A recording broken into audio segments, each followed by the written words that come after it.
From Shih Tzus to Staffies, Great Danes to Greyhounds, dogs are Australia's #1 pet. But every day, around 2,000 of our canine friends of all shapes, sizes, breeds and backgrounds await adoption. Once again, Pedigree and Pet Rescue join forces to champion the annual Pedigree Adoption Drive. This program follows 4 of those dogs in their search for loving homes and a new start in life. We're going into the pound for the council that covers Bacchus Marsh, and it's a small pound. We don't really know a whole lot about them except that they have a really good save rate, which is always nice when they can save more dogs than they put down. So we're going to go have a look at the dogs that they have available and see if there are any that we can take to put into our foster program to find permanent homes for. Well, a rescue dog in a pound or shelter situation is normally terrified. They're in a cage, there's barking, there's noise constantly. They don't know why they're there or what's happening to them. But a lot of them do, I think, have a very good idea that they're in big trouble and that if they don't get adopted or rescued, the result is normally euthanasia. There are over 100,000 dogs put down in Australia each year. The majority are dogs just like Millie here, which if given the opportunity would make a perfect family pet. The Follow's much-loved dog Russ recently passed away at the ripe old age of 13, and they've just decided to start looking for a new canine friend which they can welcome into the family. Prior to children, we got a dog, and when we decided on what breed it was going to be, we did our homework and we fell in love with pugs.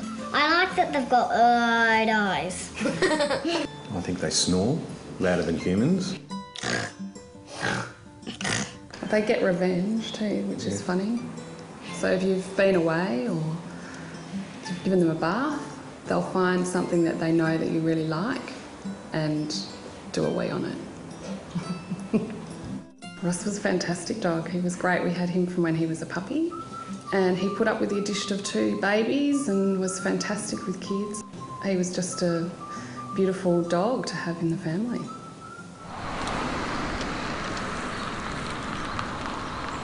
The process that we'd go through is walk in, see what they've got, and then assess, well, which dogs are they easily going to adopt out from the shelter and which ones can we do a better job finding a new home for? Yeah, this like a little Staffy Ronnie mix? Yeah, she's a sweet little thing named Millie, and she's been wonderful in here so far. This little guy will be taken in a heartbeat. Quite a lot of interest in her. Probably want to take a look at this one, just bigger dog, young. How old is this dog?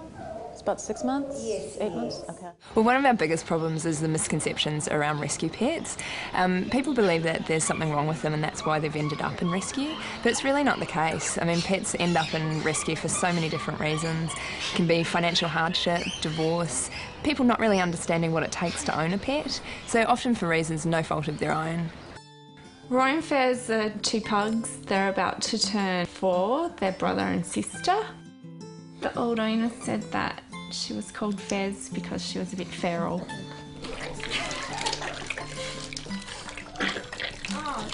The lady that surrendered them was unable to care for them anymore. She did really love them. She looked after them, took them for walks on the beach every morning, and she was very sad to surrender them. It wasn't their fault they were surrendered. It was circumstances in the old owner's life had changed, but she knew that our organisation would do right by them and be very picky on the home that they went to.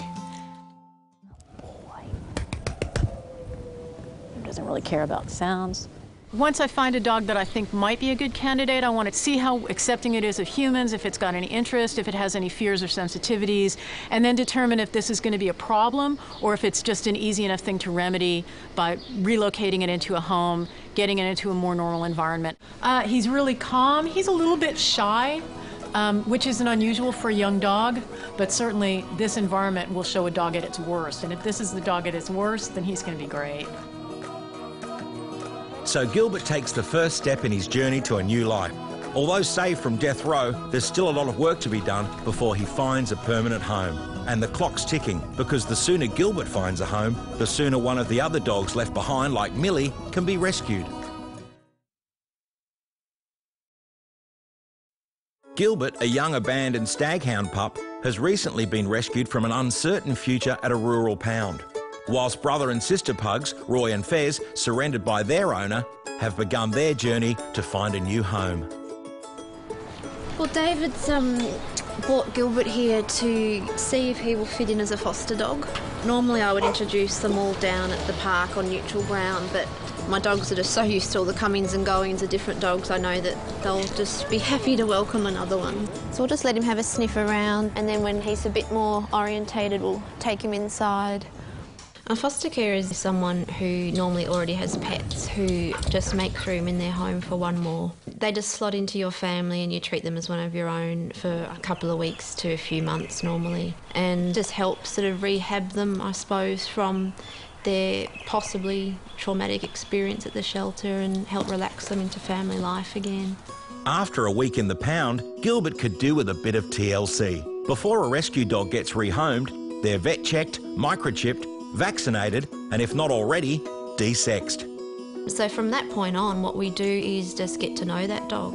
We have to assess it, in a home environment. It's very hard to accurately assess a dog in the pound or shelter. They're not being themselves. So in the home, you get to know them. You get to, work out how are they with other dogs, how are they with cats, how are they with people. Today's a meet and greet and a house and yard check with a potential adopter. They have put in their adoption application and we've deemed them as very suitable. We'll go and meet them and see if their house is okay, and if they like Roy and Fez, if things are all good, then we'll go ahead with an adoption on another day. He's gonna run around and bark and wee on everything.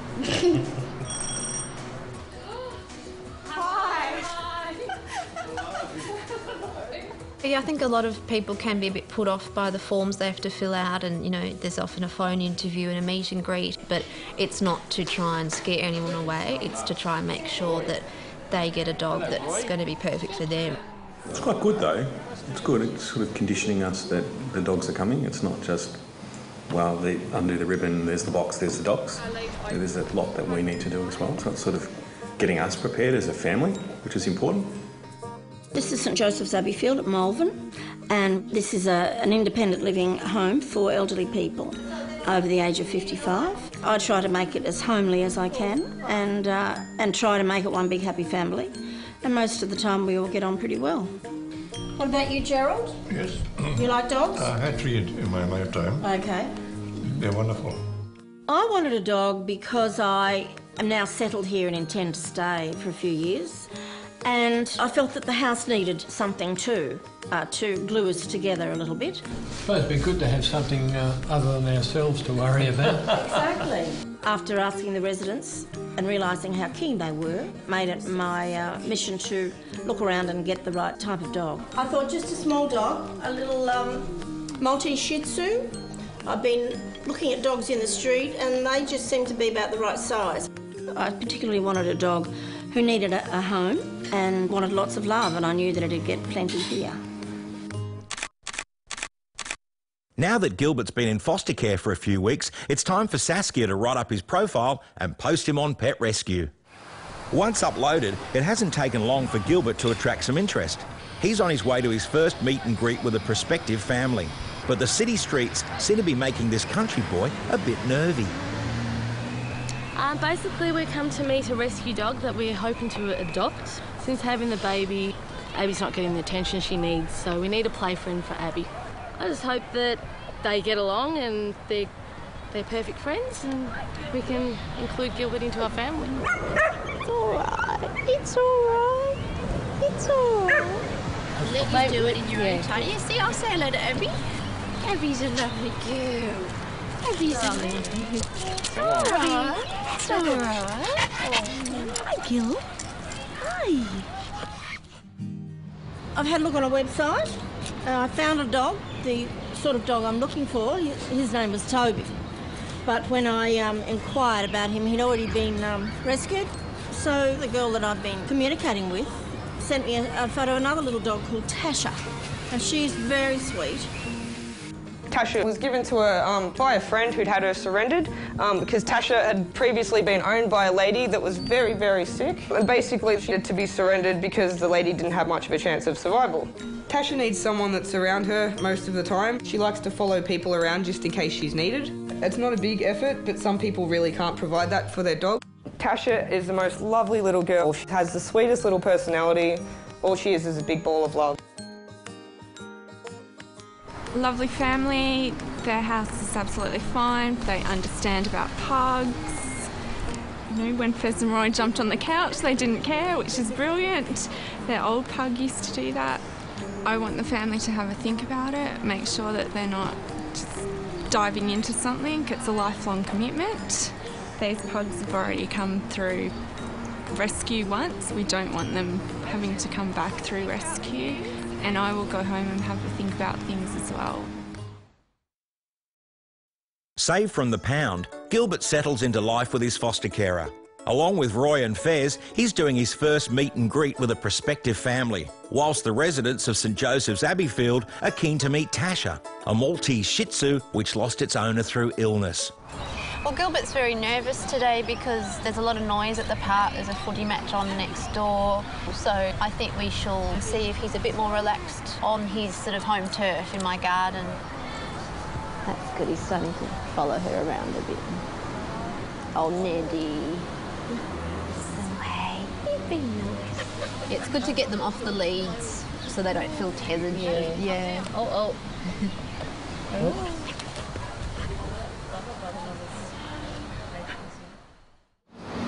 Well, we've been searching on the internet, looking for another dog.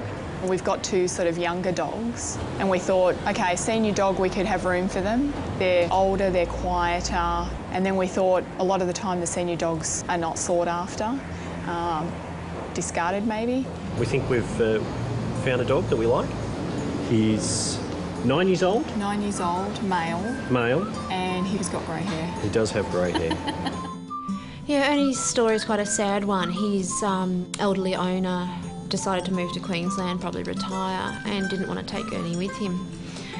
He left Ernie with his daughter, apparently, and Ernie escaped and was rounded up by the ranger and taken to the pound. And when she was phoned to say, Ernie's here, you want to collect him, she said no. And I went in there to get another dog out, a big young dog, and row after row of big yapping, barking dogs, and there was this tiny little guy, you know, this elderly 9 or 10-year-old Ernie, mini Foxy, trying to compete with all of them, and I just thought, he has to go, he's got to get out of here. So back home he came with me. He's just a great little dog. He's all 4 paws on the ground. He's just easygoing, no trouble at all. You'd hardly know he was here. Hello, Saskia speaking. Oh, Ernie, the little mini Foxy. Yeah, look, he's about 9 or 10 years old. He's a really laid-back little guy. Well, we're expecting the dog today, and I'm just packing away the food that the residents have bought for her in preparation for her arrival. One of my residents who doesn't usually get up until I ring her bell and say lunch is ready, was actually up at 10 o'clock that morning dressed and waiting for this dog. Hello, Miss Tasha. Natalie arrived with the dog. She was just adorable. She had her in her arms, and this sweet little thing just came in and stole our hearts. We saw Ernie and thought, oh my gosh, he looks awfully cute and looks like he needs a home. So we contacted Saskia, we got hold of her. Jamie wasn't home, but the first day I met him, he got along with my dogs fantastically well. He's full of personality, yeah. He's not a doddery old guy. He's like most little dogs, they're larger than life. She was small, cute. Of course, first day here she was frightened, you know, she didn't know anybody. But when she latched on that Lita was the food management, she sort of settled in, and then she decided she was going to sleep in with Lita, and that was that. I always said I would never have a dog sleep in with me, but, you know, it's very difficult when they're so cute. As Tasha makes herself at home, it looks like Ernie's about to start a 2-week trial period with Kim, Jamie and their 2 dogs. All right, mister, well, we'll have to pack up some of your little things. Yeah, we are that close to keeping him just because he's so easy and so little, but... This is when I cry. They've become part of your life and they feel like your baby, so the first night's always the hardest, but you've always got your other dogs to, you know, keep your chin up, and then you just remember why you're doing it in the first place, and that's because there's always another dog on death row that, you know, won't make it through without a foster carer. So you just have to be strong for them and then look forward to the next one that comes into your home. Hopefully one day we won't have a use for foster carers. Everyone will be adopting, you know, from hounds, shelters and rescue groups. They'll be looking on Pet Rescue and, you know, we won't be killing as many dogs as we are in pounds and shelters right now. And then I can have a break. Gilbert's meet and greet with a prospective family isn't quite going to plan, as he's showing very little interest in their dog, Abby. Meanwhile, Tasha and Ernie begin their 2-week trial periods for what could be new beginnings for them both. Hi Kirsten, it's Joanna from Pug Rescue. How are you? Good. I'm calling up to say your adoption application has been successful. Well, maybe they can take Roy and Fez to show and tell. Being brought in, we rather thought she might not take to the place, but she's really taken to everyone. And this is now her house. Although Tasha is fitted in beautifully at St Joseph's Abbeyfield, there's one thing standing in the way of her becoming a permanent member of the family. The thing about this place is they're run by an independent committee. I need to get their permission to first of all have a dog for myself and secondly for it to have the run of the house. They told me that they had to check with insurance as to whether or not it was feasible to have a dog here in case somebody tripped over the dog or whatever. I can tell you the residents are really so keen to have it. I don't think they'd let me send her back. They just wouldn't. So whilst we wait for the committee's decision, let's check in to see how Gilbert's going at his own meet and greet. Well, they were a really lovely family and they had a lovely dog as well, but Gilbert just seemed really shy and not wanting to engage with Abby, which was a shame because she really wanted to play with him. But I think he was just a bit overwhelmed. It was his first meet and greet and he is still a pup, so the world's still a big place for him and he's still finding his paws. Today's Roy and Fez's big day. They're being adopted. I think they're excited. I'm excited for them. Oh, that's the door. Can I go answer? The door.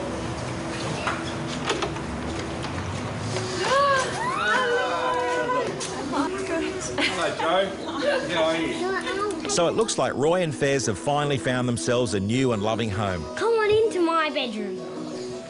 Whilst they work out where they're going to sleep for the night and Joe runs the family through some of their particulars, let's head across town and check in with Ernie and see how he's settled into his new life. I think the first day we got him home, he did a good perimeter check, you know, made sure everything was sniffed out, and these guys just instantly hit it off. They snuggle together, they eat together, kind of like they've been together for 8 years or something. I notice Tasha's really sort of seems to be enjoying, you know, being in the house. Yeah. How does everyone feel before, you know, the committee makes the decision? Oh, yes, she's decided on the pecking order. Has she? Lita's the boss. Oh, Lita's the boss. This one comes second, and we're the pack. Oh, okay. After the trial, the committee decided that, yes, it'd be a lovely idea to have a pet in the house. Oh, great. So congratulations to Tasha. Chris Whoopee. bought a big cake to celebrate. Lovely. So it's good news for Tasha and things are looking up for Gilbert as well. He's got another meet and greet, this time with the Donaldson family. But once again, the timid boy found the whole experience just a little bit too daunting. But his next home will be forever. So it's important to get it right for both the dog and the family. And through persistence, that's exactly what's happened for Gilbert, who's finally fallen on his paws. I fell in love with him straight away because of his fluffy ears and his cute tail. Looks so innocent. Yeah, the innocent look about him, yeah. Sort of, yeah, like that kind-hearted look. With a family of 5, it was probably a little overwhelming for him. But after a couple of days, he made himself at home, snuggles in with whoever's there. He runs around and bumps his head on everything, like he's very clumsy. It's just amazing. I couldn't imagine him just being left in the pound all lonely with no one loving him. Oh, it comes up to you, it wants to be rubbed or cuddled or something. You can't very well rub and cuddle each other, you know. The mental health of some of these residents has improved out of sight. Brightens the place up, gives you something else to think of. You know, when you hear a bark, you dive out. 1 or 2 people are now far more relaxed, which dogs tend to do to most people. I think it's also nice to know that their lives could have been really different if we hadn't have met them. And I think I really like that. When they're curled up in bed, it's like, you've done well, you know, found a nice place to stay.